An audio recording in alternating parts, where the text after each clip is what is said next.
अस्सलाम वालेकुम everyone, welcome to my channel. कैसे हैं आप सब? उम्मीद है आप सब खैरियत से होंगे, ठीक ठाक होंगे। आज की स्टोरी बहुत इंटरेस्टिंग है, लेकिन स्टोरी की तरफ बढ़ने से पहले आप सबसे एक हम्बल रिक्वेस्ट है कि मेरे चैनल को सब्सक्राइब करें, लाइक करें, ताकि मेरे आने वाले तमाम वीडियोस आप तक पहुंच सकें। सो जी, बिना किसी देरी के करते हैं जी शुरू।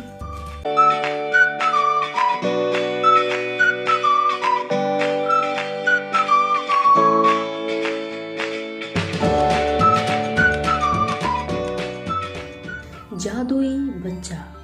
कभी एक फॉस्टर जो जंगल का मुहाफिज था, शिकार के लिए जंगल में गया और इसमें दाखिल होते ही इसने चीखने की आवाज़ सुनी, जैसे कुछ छोटा बच्चा वहां मौजूद हो।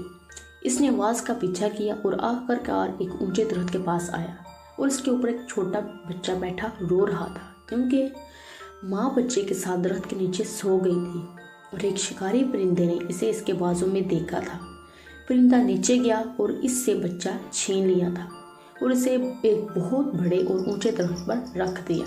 फास्टर ऊपर चढ़ा, बच्चे को नीचे लाया और इसने सोचा कि वो इसे अपने साथ घर ले जाएगा और इसे अपनी बेटी लीना के साथ पालेगा। इसलिए वो इसे घर ले गया और दोनों बच्चे एक साथ पले बढ़े। और वो बच्चा जो इससे एक दरख्त पर मिला था, इसे फंडवुगल कहा जाता था और ये एक जादुई बच्चा था जो कोई भी शक्ल अख्तियार कर सकता था। फंडवुगल और लीना एक दूसरे से इस कदर प्यार करते थे कि जब वो एक दूसरे को थोड़ी देर के लिए भी नहीं देखते तो वो उदास हो जाते थे। अब फास्टर के पास एक बूढ़ी बावर्ची थी। हकीकत में वो एक भयानक चुड़ैल थी और काफ़ी अरसे से इनके साथ रह रही थी और कोई भी इसकी हकीकत को नहीं जानता था। फिर एक शाम वो 2 बड़े प्याले लेकर पानी लेने निकली और एक बार भी नहीं बल्कि कई बार चश्मे की तरफ गई। लीना ने जब ये देखा तो कहा, प्यारी सना, आप इतना पानी क्यों ला रही हैं? अगर आप ये बात कभी किसी को नहीं बताएंगी तो मैं आपको बताऊंगी कि क्यों इतना पानी इकट्ठा कर रही हूँ। तो लीना ने कहा, नहीं, वो इसे कभी किसी के सामने नहीं बोलेगी। और फिर बावर्ची ने कहा, कल सुबह जब फास्टर शिकार के लिए निकलेगा मैं पानी को गर्म करूंगी और जब ये केतली में उबल रहा होगा मैं फंडवुगल को इसमें फेंक दूंगी और इसे इसमें उबालूंगी। अगली सुबह सवेरे फास्टर उठा और शिकार पर निकल गया और जब वो चला गया तो बच्चे अभी बिस्तर पर थे। फिर लीना ने फंडवुगल से कहा, अगर आप मुझे कभी नहीं छोड़ेंगे तो मैं भी आपको कभी नहीं छोड़ूंगी। फंडवुगल ने कहा, ना तो अभी ही और ना ही कभी मैं आपको छोड़ूंगा। फिर लीना ने कहा, फिर मैं आपको बताऊंगी कि कल रात बूढ़ी बावर्ची ने पानी की इतनी बाल्टियां घर में ले गई कि मैंने इससे पूछा कि वो ऐसा क्यों कर रही है और इसने कहा कि अगर मैं किसी को ना बताने का वादा करूं तो वो बताएगी। और इसने कहा कि कल सुबह सवेरे जब तुम्हारा बाप शिकार के लिए निकलेगा तो वो पानी से भरी केतली रख कर इसमें तुम्हें फेंक देगी और तुम्हें उबालेगी। लेकिन हम जल्दी उठेंगे, अपने आप को तैयार करें और एक साथ चले जाएं।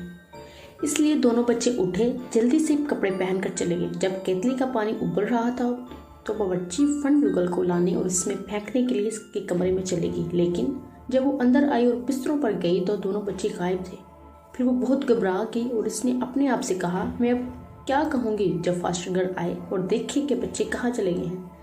इन्हें दोबारा वापस लाने के लिए फौरी तौर पर इनका पीछा करूँगी।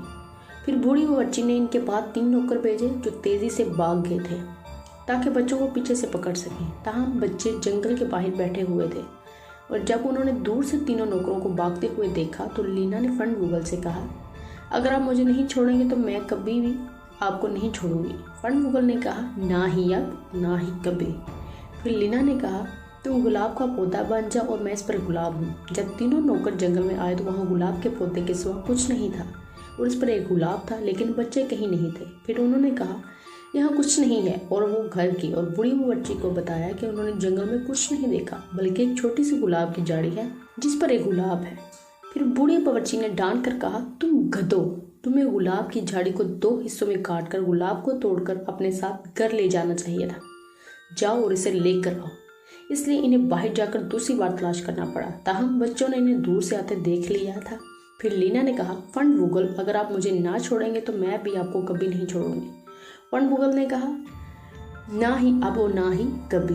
लीना ने कहा, फिर आप एक चर्च बन जाओ और मैं इसमें फानूस बनूंगी। चनाचा जब तीनों नौकर आए तो वहाँ एक गिरजाघर के सिवा कुछ नहीं था जिसमें एक फानूस था। इसलिए उन्होंने एक दूसरे से कहा, हम यहाँ क्या कर सकते हैं, आइए घर जाएं। जब वो घर पहुँचे तो बावर्ची ने कहा कि क्या इन्हें कुछ मिला? तो उन्होंने कहा, नहीं, इन्हें एक चर्च के सिवा कुछ नहीं मिला और इसमें एक फानूस था और बावर्ची ने इन्हें डांटा और कहा, तुम बेवकूफ़, तुमने चर्च को टुकड़ों में क्यों नहीं तोड़ा और फानूस को अपने साथ घर क्यों नहीं लाया। अब बूढ़ी बावर्ची खुद इसकी टांगों पर चढ़ गई और बच्चों के ताक़ुब में तीनों नौकरों के साथ चली गई। तब बच्चों ने दूर से देखा कि तीनों नौकर आ रहे हैं और बावर्ची इनके साथ आ रही है।